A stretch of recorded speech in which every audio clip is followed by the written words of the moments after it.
예레미야 17번째 시간입니다. 오늘 말씀은 예레미야 28장 1절부터 17절 말씀입니다. 6절부터 9절 말씀을 합독하고 예레미야 28장 전체를 보도록 하겠습니다. 그러면 예레미야 28장 6절부터 9절 말씀을 한 목소리로 합독하도록 하겠습니다. 선지자 예레미야가 말하니라. 아멘. 여호와는 이같이 하옵소서.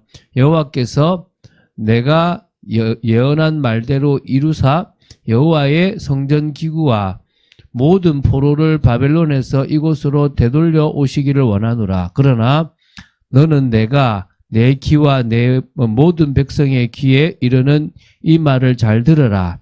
나와 너 이전의 선지자들이 예로부터 많은 땅들과 큰 나라들에 대하여 전쟁과 재앙과 전염병을 예언하였느니라. 평화를 예언하는 선지자는 이 예언자의 말이 응한 후에야 그가 진실로 여호와께서 보내신 선지자로 인정받게 되리라. 자, 예레미야 27장부터 29장의 말씀은요, 시드기야 제4년 곧 BC 594년 전후를 시대적 배경으로 하여서 선포된 예언과 사건을 다루고 있습니다. 그때는 이 바벨론의 제3차 유다 침공으로 여호야긴이 폐위되었고 바벨론의 포로로 잡혀가고 느부갓네살에 의해서 유다의 왕으로 시드기야가 옹립되었습니다. 근데 이 시드기야가 바벨론의 유다 지배가 하나님의 뜻이므로 바벨론에 복종하라는 예레미야 권고를 무시하고 주변 나라들과 더불어 반바벨론 동맹을 결성하고 바벨론에 항거하고자 했던 겁니다. 오늘 보게 될 이 예레미야 28장은요. 거기 이제 거짓 예언으로 시드기야 왕과 백성들로 바벨론에 항거하도록 선동한 거짓 선지자의 대표되는 그런 하나냐와 예레미야가 대립하는 그런 내용입니다. 자, 이 예레미야 28장은요. 두 부분으로 나누어 볼 수 있습니다. 첫 번째 부분은 예레미야 28장 1절부터 11절입니다.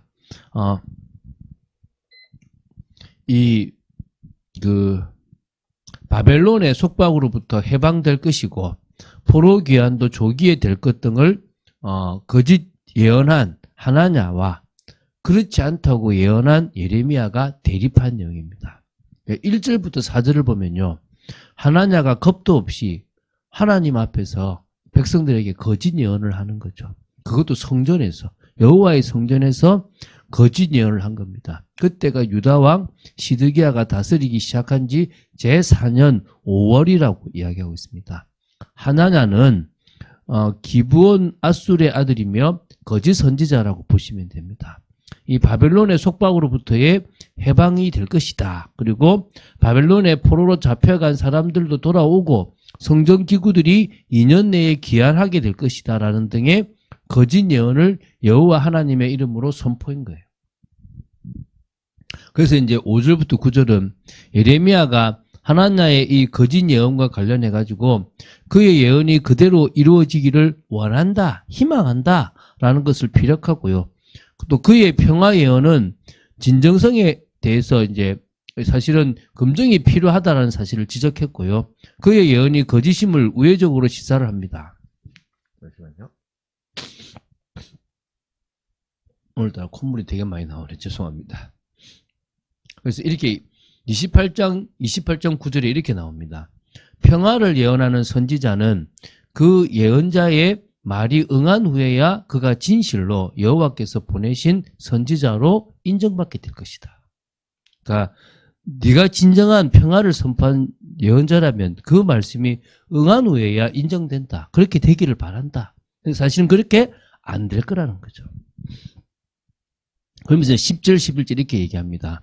하나냐가 예레미야가 자신의 예언이 거짓이라고 지적한 데 대하여 자신의 예언을 예언의 이 신빙성을 인위적으로 강조하고자 예레미야의 목에 있던 멍에를 빼앗아 가지고 꺾어버려요. 그리고 다시 한번 하나님께서 2년 내에 모든 민족의 목에서 바벨론 왕의 이 멍에를 꺾어버리실 것이라고 예언해요. 오히려 하나님이 예레미야에게 매게 했던 그 멍에를 꺾어버리는 거예요. 예레미야는 더 이상 하나냐와 이렇게 있지 않고 자기의 길을 가게 되거든요. 여기서 모두 거짓 선지자라고 해도 얼마든지 하나님의 이름을 빙자해가지고 말할 수 있습니다. 하나님의 이름을 내세우는 것만으로도 그를 하나님의 사람으로 인정할 수 없음을 우리는 지금 보게 됩니다. 하나님의 이름을 말하는 목회자, 하나님의 이름을 말하는 사역자들이 오히려 다른 이야기를 할 수 있다는 사실을 기억하고, 그 말은 불신하라는 말이 아니라 정말 분별할 수 있는 부분들이 필요해요. 유튜브에 너무나 많은 설교들이 나옵니다. 근데 그 설교들 중에서 이단들이나 잘못된 설교들이 사실은 있다는 거예요. 저도 사실은 설교를 하다 보면 틀리게 말하는 부분들이 생길 수 있거든요. 그런 것들을 되게 주의해서 말하기도 하는데, 그게 어떨 때는 저도 실수했구나 싶을 때가 있거든요. 근데 그런 거야 틀리게 알아서 실수할 수 있는 거죠. 그런데 의도적으로 나쁘게, 의도적으로 거짓을, 의도적으로 미혹하기 위해서 한다는 것은 되게 위험하다고 보시면 됩니다. 두 번째 볼 부분은요, 예레미야 28장 12절부터 17절입니다. 예레미야의 이 나무 멍에를 꺾은 하나님을 향하여 쇠 멍에가 오히려 임할 거다라는 예언을 하고 이 하나냐의 사망 선고를 선포합니다.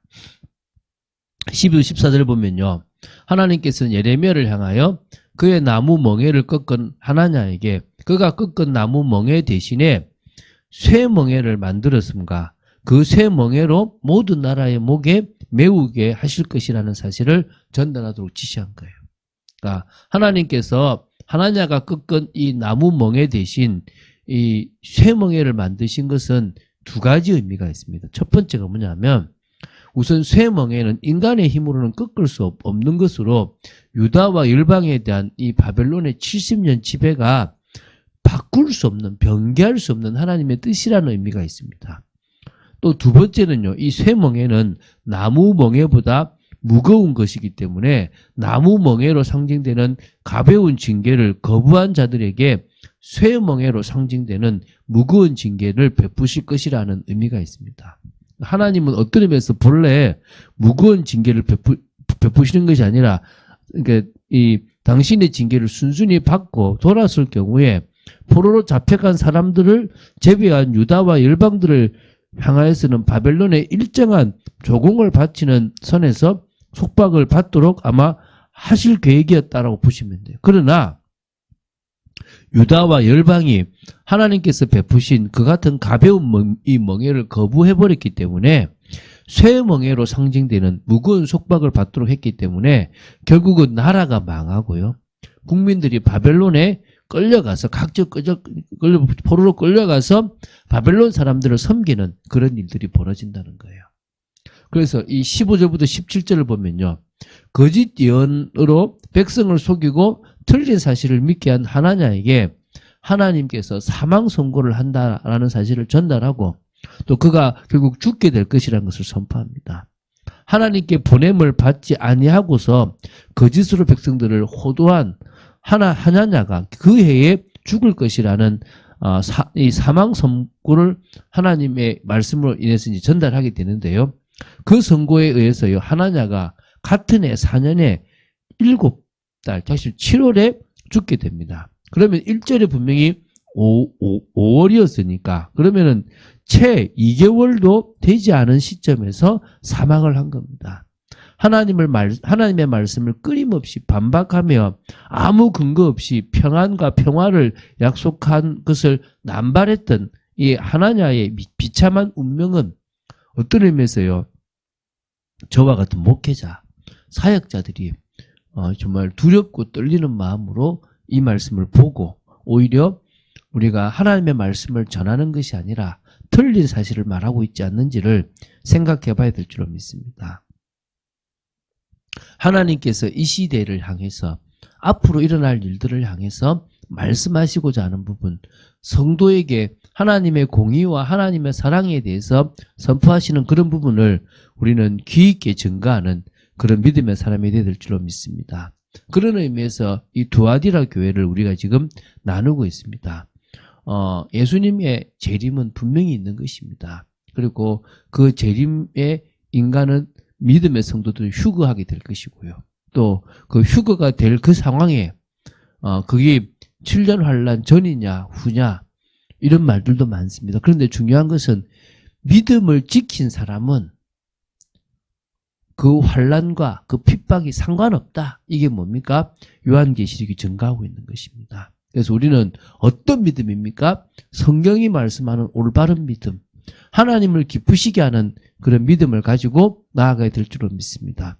그런 축복을 사실적으로 느끼고 사실적으로 저희들이 이 삶 속에 틀린 복음, 비슷한 복음이 아니라 오직 그리스도만 강조하는 저와 여러분 될 줄 믿습니다.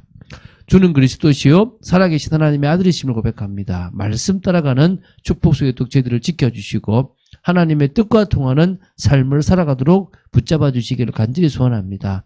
성령의 충만함 받기 원합니다. 믿음의 고백하기 원합니다. 하나님 나라 이루기를 간절히 소원합니다. 역사하여 주시옵소서. 주 예수 그리스도 이름으로 기도드립니다. 아멘.